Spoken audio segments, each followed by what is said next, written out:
BPL governing council কর্তৃক নেওয়া নিয়ম অনুযায়ী বিপিএল নিলামের আগে প্রত্যেকটি দল সর্বোচ্চ ২ জন করে বিদেশি ক্রিকেটারের নাম তারা বিসিবিতে জমা দিতে পেরেছে এবং সেই নিয়মকে কাজে লাগিয়ে রাজশাহী ওয়ারিয়র্স তারা পাকিস্তানি তারকা ওপেনার ব্যাটসম্যান সাহিবজাদা ফারহান এবং পাকিস্তানি স্পিন অলরাউন্ডার মোহাম্মদ নওয়াজের নাম তারা ঘোষণা দিয়েছে এবং বিসিবির কাছে জমা দিয়েছে। যদিও তারা ৪ জন বিদেশি ক্রিকেটারের সাথে নিলামের আগে যোগাযোগ করেছিল, কিন্তু নিয়মের মারপ্যাঁচে পড়ে তারা ২ জন বিদেশির নামই ঘোষণা দিতে পেরেছে। নিলাম থেকে তারা ২ জন বিদেশি ক্রিকেটারকে দলে ভিড়িয়েছে। একজন হচ্ছে শ্রীলঙ্কার লেগ স্পিনিং অলরাউন্ডার দুষ্যন্ত হেমন্তা এবং Pakistani pace bowling allrounder Jahandad খান। এই হচ্ছে তাদের ৪ জন ক্রিকেটার।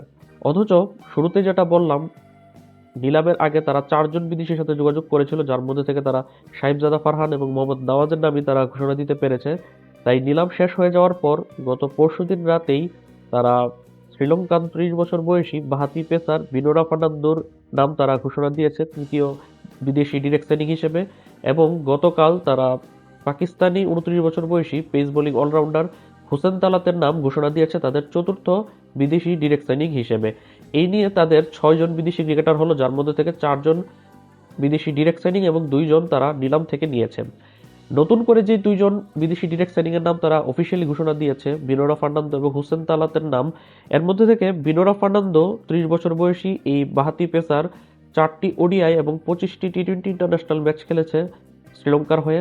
সব ধরনের টি-টোয়েন্টি মিলিয়ে ১২১টি টি-টোয়েন্টি ম্যাচ খেলেছে। সবশেষ পিপিএলে চিটাগং কিংসের জার্সিতে সে খেলেছিল, যেখানে ৯ ম্যাচ খেলে ৭টি উইকেট শিকার করেছে মাত্র ৬.২০ ইকোনমি রেটে এবং বেস্ট বোলিং ফিগার ছিল তার ১৮ রান দিয়ে ২ উইকেট। এবছর ২০২৫ সালে তার খুব একটা ভালো সময় যায়নি। ৬ ম্যাচ খেলে ৬টি উইকেট শিকার করলেও ওভার প্রতি রান দিয়েছে প্রায় ৮.৫-এর কাছাকাছি, ৮.৪৫ ইকোনমি রেটে। বেস্ট বোলিং ফিগার ছিল তার ৩১ রান দিয়ে ৩ উইকেট। অন্যদিকে Pakistani pace bowling allrounder Hussain Talat, বাঁহাতি ব্যাটসম্যান এবং ডানহাতি মিডিয়াম পেসার এই ক্রিকেটার পাকিস্তানের হয়ে ১০টি ওডিআই, ২৩টি টি-টোয়েন্টি ইন্টারন্যাশনাল খেলেছে এবং সব ধরনের টি-টোয়েন্টি মিলিয়ে ২০২টি টি-টোয়েন্টি ম্যাচ খেলেছে। সেও সবশেষ বিপিএলে চিটাগং কিংসের হয়ে খেলেছে। ৩ ম্যাচ খেলে ১৪৪ স্ট্রাইক রেটে ৪২ রান করলেও বল হাতে খুব বেশি রান দিয়েছে, ওভার প্রতি ১০-এর উপরে রান দিয়ে মাত্র ১টি উইকেট শিকার করেছে। তবে এবছর পিএসএলে পেশোয়ার জালমির হয়ে ৯ ম্যাচ খেলে ২০৫ রান করেছে, ৪১ অ্যাভারেজ এবং ১৩৪ স্ট্রাইক রেটে। বল হাতে ৫টি উইকেট শিকার করেছে, তবে এখানেও ওভার প্রতি রান দিয়েছে ১০-এর উপরে, ১০.৩০ ইকোনমি রেটে। এমনকি এবছর তার জাতীয় দলের পারফরমেন্সটাও ভালো যায়নি। ৫ ম্যাচ খেলে ৪৭ রান করেছে, মাত্র ১১ অ্যাভারেজ এবং ৮৭ স্ট্রাইক রেটে।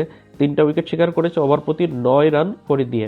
তাই হোসেন তালাত এমন একজন ক্রিকেটার যার প্রতি ব্যাটিংয়ে ভরসা করতে পারলেও বোলিংয়ে ভরসা করাটা খুবই কষ্টসাধ্য হবে। অন্যদিকে বিনোরা ফার্নান্দো বোলিংয়ে ভালো একটি নাম, চিটাগং কিংসের হয়ে গত বছর প্রমাণ হয়েছে।